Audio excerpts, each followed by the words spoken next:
খালি পেট আর খালি পকেট আপনাকে যা শিক্ষা দেবে পৃথিবীর কোনো স্কুল কলেজ থেকে সেই শিক্ষা পাবেন না। খালি পেট আর খালি পকেট আপনাকে যা শিক্ষা দেবে পৃথিবীর কোনো স্কুল কলেজ থেকে সেই শিক্ষা পাবেন না। খারাপ সময় আপনাকে যা চেনাবে, যা শেখাবে, পৃথিবীর কোনো শিক্ষা কেন্দ্র থেকে আপনি সেই শিক্ষা পাবেন না। নমস্কার, আমি রোহন ঘটক। আজকের ভিডিওতে যে বিষয় নিয়ে আলোচনা করব তা হলো খারাপ সময় থেকে শিক্ষা নিয়ে কিভাবে সফলতার দিকে আমরা এগিয়ে যাব। বন্ধুরা, যখন আপনাদের খারাপ সময় চলবে তখন বন্ধু বান্ধব, আত্মীয় স্বজন কাউকে পাশে পাবেন না। হয়তো বাবা মাও আপনার থেকে দূরে সরে যাবে।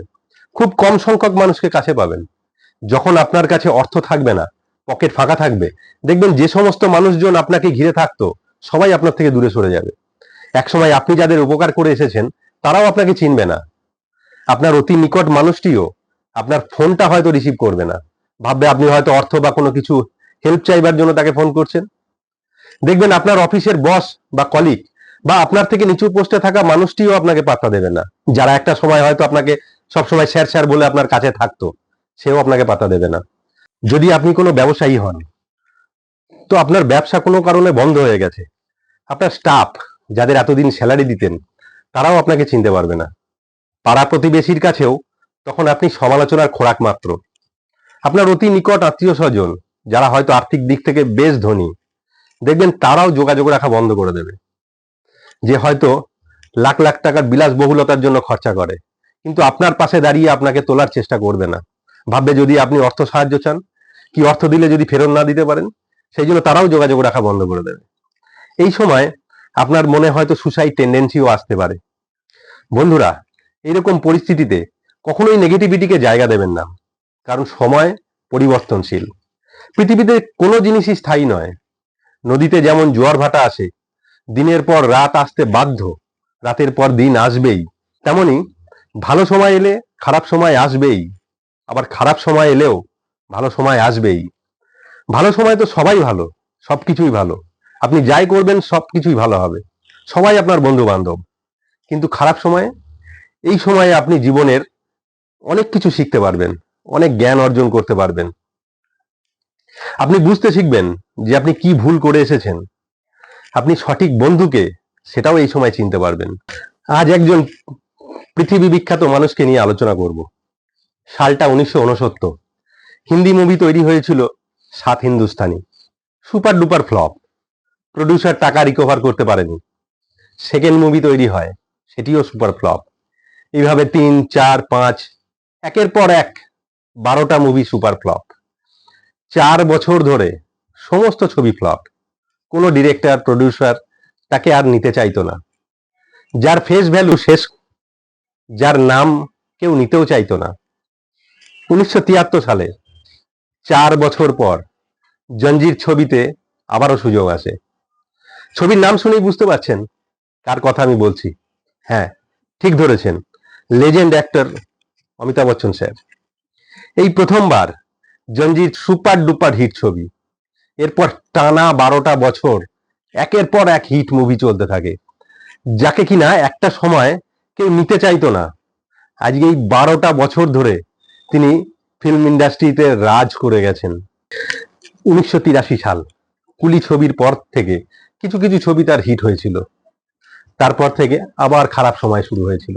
তার এবিসিএল কোম্পানি 1999 সালে 90 কোটি টাকার লসে কোম্পানি বন্ধ হয়ে গেছিল, আর তিনি দেউলিয়া হয়ে গেছিলেন।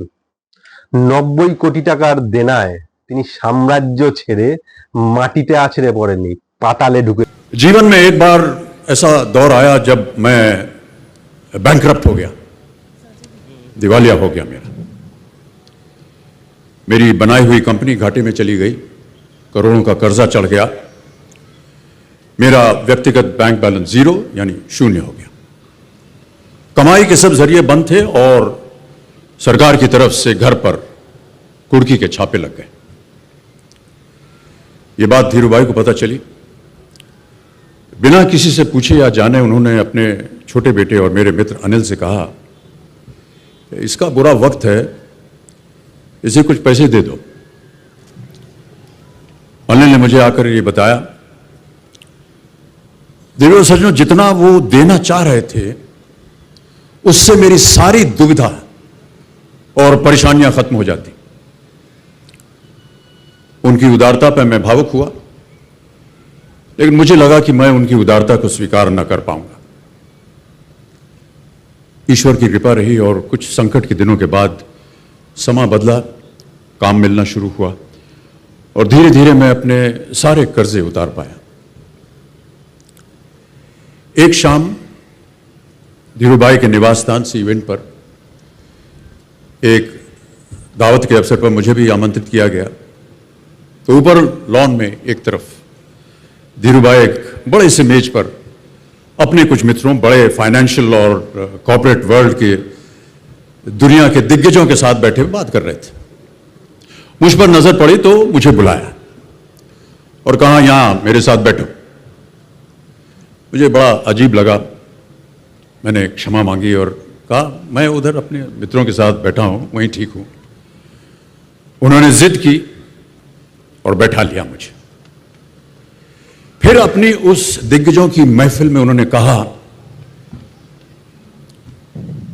यह लड़का गिर गया था लेकिन अपने बल पर फिर खड़ा हो गया है, मैं इसकी इज्जत करता हूं। উনি এক ইন্টারভিউতে বলেছিলেন যে 2000 সালে যখন সবাই নিউ ইয়ার পার্টি করছে, সারা দুনিয়া যখন সেঞ্চুরি মানাচ্ছে, আমি তখন ভাবছিলাম পরের দিন কিভাবে এমপ্লয়ীদের স্যালারি দেব, ঘরের কাজের লোকেদের কিভাবে মাইনে দেব। একটা সময় যারা নিয়ে গিয়ে স্টেজে সম্মান দিত, কোনো উদ্বোধন প্রোগ্রামে তাকে নিয়ে যেত, আজ তাদেরই ফোন আসছে গালিগালাজ দিয়ে, তারাই বাড়িতে আসছে টাকা আদায় করতে। উনি বলেছিলেন যে সেই সময় আমি বুঝতে পারছিলাম না যে কি করব। একটা ছোট্ট গুলি খেয়ে কি নিজেকে শেষ করে দেব? খুবই সহজ একটা ছোট্ট গুলি খেয়ে নিজেকে শেষ করে দেওয়া। কিন্তু তাতে কি সব সমস্যার সমাধান? না, উনি কিন্তু সেই কাজ করেননি। উনি জানতেন যে খারাপ সময় এসেছে, মানে ভালো সময় আবার আসবেও, কারণ তিনি আগেও খারাপ সময় দেখে এসেছেন। আর এটাও জানতেন যে এই খারাপ সময়ও তার থাকবে না বেশি দিন, আবার ভালো সময় আসবে। এদিকে ইন্ডাস্ট্রিতেও তখন তার কোনো কাজ নেই, তিনি সবার কাছে ঘুরছেন। যশ চোপড়ার কাছে তিনি গেলেন, কারণ যশ চোপড়ার সাথে তার সম্পর্ক অনেক দিনের। যশ চোপড়া বলেছিলেন যে তার ছেলে আদিত্য চোপড়া নতুন মুভি বানাচ্ছে মোহাব্বতে, সেখানে তার একটা চরিত্রের জন্য সে তার ছেলেকে বলে দিচ্ছে। একদিনের একটা ঘটনা, মোহাব্বতে ছবির শুটিং চলছে, কল টাইম সকাল 9টায়। তিনি যথারীতি সকাল 9টার সময় পৌঁছে গেছেন। শাহরুখ খান ঢোকে বেলা 12টার সময়। তিনি আদিত্য চোপড়াকে গিয়ে জানান যে শাহরুখকে সঠিক সময় আসার জন্য। সেখানে আদিত্য চোপড়া বলেছিলেন যে এই ছবিটিতে আপনার করার কথা ছিল না, ওই আপনি যে চরিত্রটি করছেন সেটা করার কথা ছিল বোমান ইরানির, বাবার কথায় আপনাকে নেওয়া হয়েছে। আর এখানে শাহরুখ খান হচ্ছে মেন, সুতরাং তার মতো করেই আপনাকেও চলতে হবে। আর আপনার দিন শেষ, আপনার সেই দিন এখন নেই, সুতরাং শাহরুখের মতো করেই আপনাকে চলতে হবে। তো এরকম অসম্মান, যে লোকটা একদিন শীর্ষ শিখরেও ছিলেন, তাকে এই অসম্মান পেতে হয়েছে। শুধু তাই নয়, 2003 সালে দুবাইয়ে জি সিনে অ্যাওয়ার্ড হয়েছিল।